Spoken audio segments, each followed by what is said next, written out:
राम जी का अवतार हुआ तो महाराज दशरथ और एक कृष्ण अवतार में महारानी कुंती, इन दोनों लोगों को एक क्षण भी वियोग सहा नहीं गया,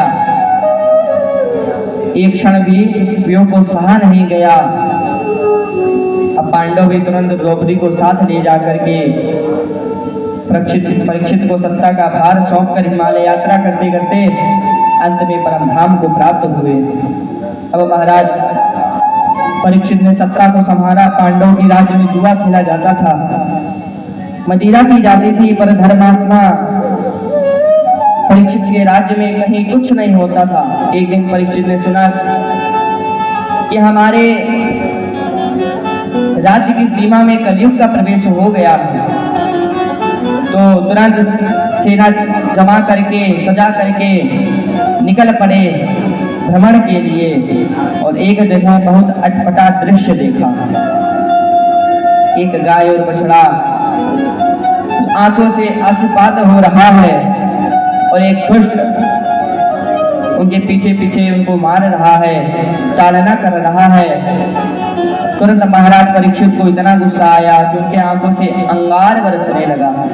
महाराज परीक्षित कहते हैं, अरे जिन गायों के लिए, गायों की सेवा के लिए हमारे प्रभु वन वन विचरण किए, अरे जिन गायों की सेवा करते करते हमारे प्रभु का नाम गोविंद और गोपाल पड़ा, उन्हीं के जाने के बाद उन्हीं के गायों पर इतना बड़ा अत्याचार। अरे भगवान चले गए तो क्या हुआ, अभी परीक्षित जीवित है, अभी परीक्षित जीवित है। महाराज परीक्षित जैसे ही आगे बढ़े तो दुष्ट को दंड देने के लिए, तभी दीनवत् शरणम गतः, मुकुट उतारकर चरणों में गिर गया। त्राहि माम महाराज, रक्षा करें, शरणागत की रक्षा करना क्षत्रिय धर्म होता है। यह जान करके परीक्षित ने खड्ग को म्यान में रख कर लिया और कहा, गौ माता से कहा, हे गौ माता आप कौन हैं? आप साधारण गाय और बछड़े तो हो ही नहीं, आप बछड़े के 3 पैर किसने तोड़े हैं? आप कौन हो?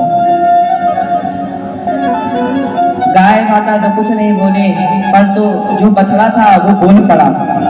कहता है, महाराज मैं इस दोष का कारण किसे बताऊं? कुछ लोग कहते हैं कि जो प्रभु की इच्छा होती वही होता है, बिना प्रभु की इच्छा के तो एक पत्ता भी नहीं हिल सकता।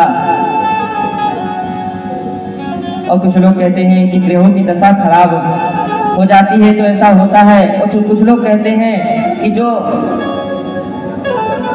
जैसा कर्म करेगा वैसा ही फल मिलेगा।